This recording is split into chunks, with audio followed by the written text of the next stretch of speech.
तो आइए double integration concept को आगे बढ़ाते हैं। ध्यान देना, इसके पहले वाले वीडियो में हम लोग क्या सीख चुके हैं। हम लोग कुछ इस टाइप के इंटीग्रल्स जिसमें मान लीजिए एक्स वाई दोनों की लिमिट कांस्टेंट दी हो, ठीक है, एक्स वाई इनकी लिमिट जो है हमें कांस्टेंट दी हो, ठीक है,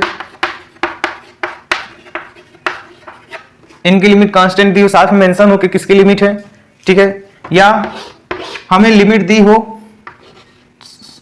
हो पर मेंशन न करें कि ये किसकी लिमिट है,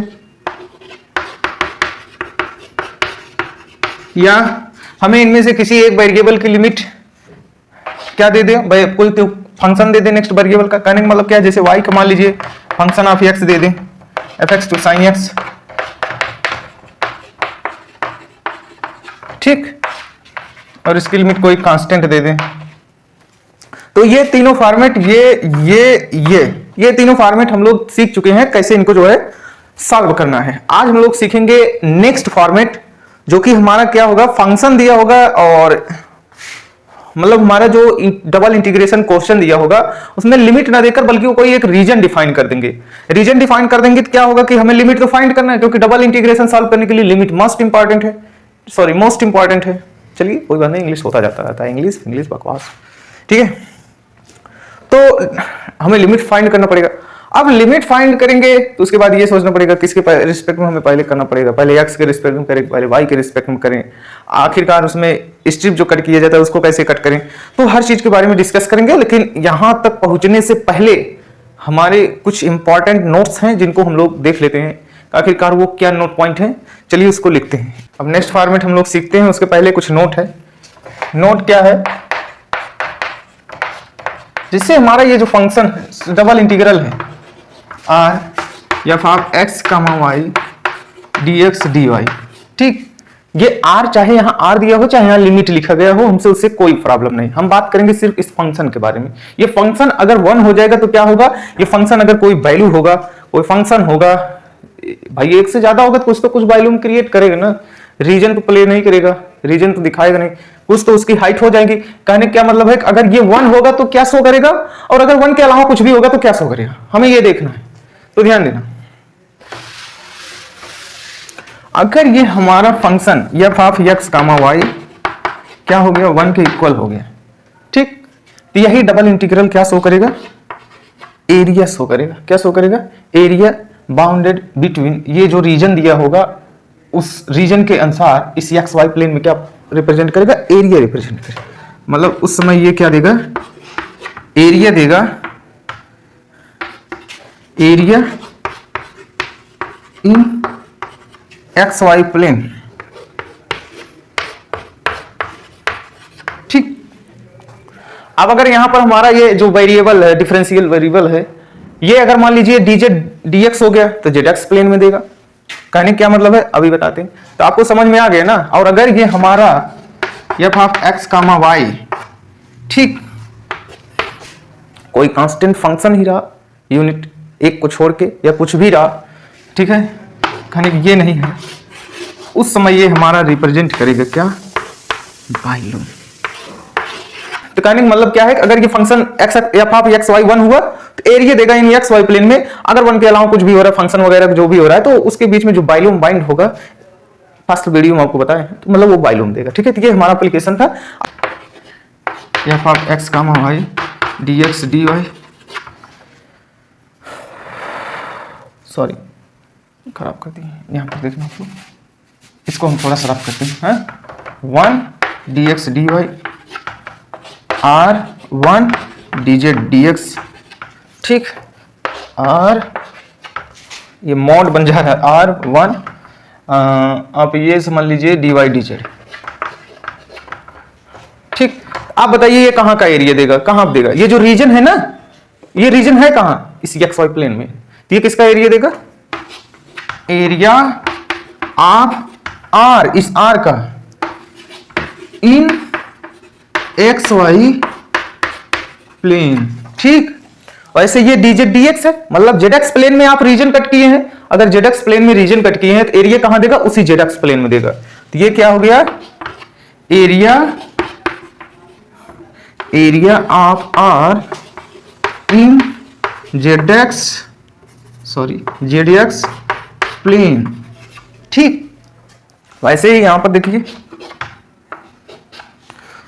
ये क्या होगा, yz है, dy dz है, मतलब आप इस रीजन, आप yz प्लेन में एक रीजन, एक छोटा सा रीजन dy dz कट किए हैं। अब आप उस रीजन, पूरे रीजन के बाउंड्री तक जब आप उसको डबल इंटीग्रेट करेंगे तो उस रीजन में जो एरिया बाउंड होगा वो हमें मिलेगा। तो ये क्या है, एरिया, देख बताओ, area of R in yz plane.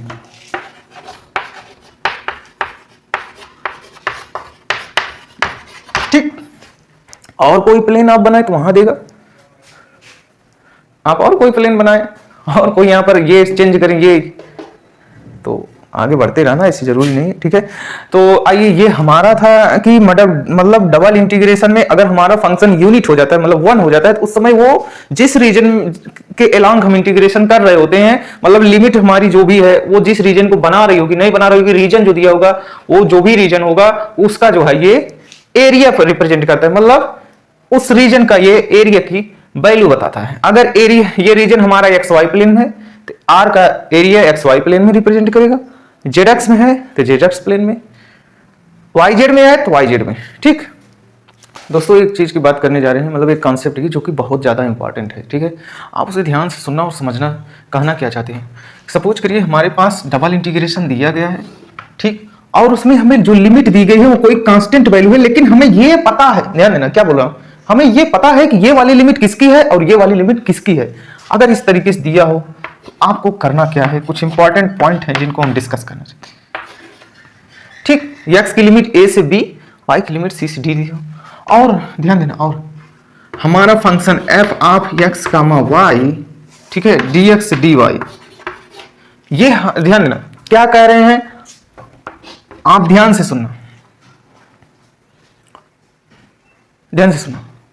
हमारे डबल इंटीग्रेशन में जो भी लिमिट दिए गए, ठीक है, जो भी लिमिट दिए गए वो कांस्टेंट हो और हमें पता हो कि वो किस वेरिएबल की लिमिट है। ध्यान देना, हम क्या बोले, हमारे डबल इंटीग्रेशन में जो भी लिमिट दी गए हो वो कांस्टेंट होने चाहिए और वो वेल नोन हो कि ये जो है x की लिमिट है, ये y की लिमिट है, या ये z की लिमिट है, ये y की लिमिट है, या ये z की लिमिट है, ये x की लिमिट है, कुछ भी हो पर पता हो और लिमिट कांस्टेंट होनी चाहिए। ठीक, उस समय हम एक बात और चेक करेंगे कि क्या हमारा f of x comma y function जो है, क्या हमारे function sine x and phi y में सेपरेट हो जाते हैं। कहने क्या मतलब है, हम x का अलग निकाल लेते हैं, y का अलग सेपरेट कर पा रहे हैं, नहीं कर पा रहे हैं। ठीक, समझ में आ रहा है। अगर ऐसा हो रहा है, ध्यान देना, अगर ऐसा हो रहा है तो हम यहां पर वेरिएबल सेपरेबल मेथड लगा सकते हैं। कहने क्या मतलब है कि हम x वाले टर्म को एक साथ, y वाले टर्म को एक साथ कर सकते हैं। जैसे यहां पर ध्यान देना, डबल इंटीग्रेशन ऑफ x बराबर a टू b, y बराबर c टू d, ठीक, f of x comma y dx dy, ठीक है, ध्यान देना, dx dy इक्वल टू क्या लिख सकते हैं,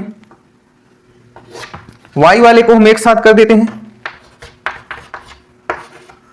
phi y d y multiplied by x बराबर a टू b, क्या, साइन x टू dx हम सेपरेट कर सकते हैं। ठीक, और इन्हें सॉल्व कर सकते हैं, लेकिन ये किसमें जो है प्रॉब्लम है, ये हम आराम से कर सकते हैं अगर ये सेपरेट हो रहे हैं, सॉल्व कर सकते हैं। ठीक, और जरूरी नहीं है कि ये जो हमारा फंक्शन दिया है ये सेपरेट भी हो जाए। मान लो नहीं हो रहा है तो उस समय क्या करेंगे, तो उसमें आप वही करेंगे कि मतलब पहले x के रिस्पेक्ट में कर लेते हैं, फिर y के, क्योंकि जो फंक्शन ही नहीं अलग अलग हो रहे हैं तो कैसे आप अलग अलग उसे सॉल्व करेंगे।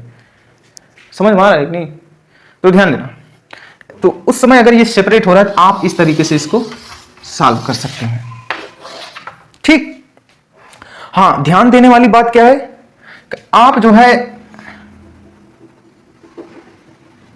इस बात का ध्यान रखें, जब सेपरेट हो रहा है तभी इसका यूज करें, नहीं तो मत यूज करें। ठीक है, आप पहले किसी एक वेरिएबल के रिस्पेक्ट में कर लें, फिर बचा हुआ फंक्शन, क्योंकि जब आप जिस वेरिएबल के रिस्पेक्ट में इंटीग्रेशन करेंगे उसके अलावा जो भी वेरिएबल बचेगा वो कांस्टेंट होगा।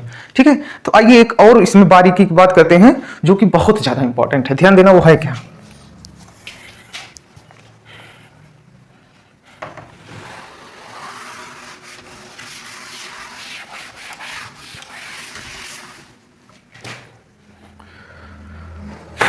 चलिए इस कॉन्सेप्ट पे एक क्वेश्चन ले लेते हैं। सपोज करिए हमारे पास कोई x बराबर 2 से 5, हाँ ये जो हम कॉन्सेप्ट अभी सिखाए हैं आपको कि मतलब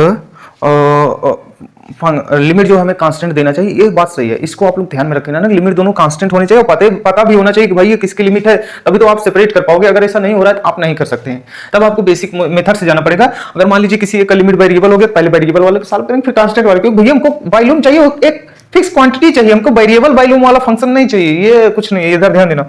जैसे ये हमारे पास क्वेश्चन है, ठीक, सिंपल क्वेश्चन लेते हैं और यहां पर हमने दी है x और y, कह रहे हैं कि इसको आप सॉल्व करके बताओ। तो ध्यान देना, क्या यहां पर हमें पता है कि ये किसकी लिमिट है? पता है, लिखा गया है, पता है।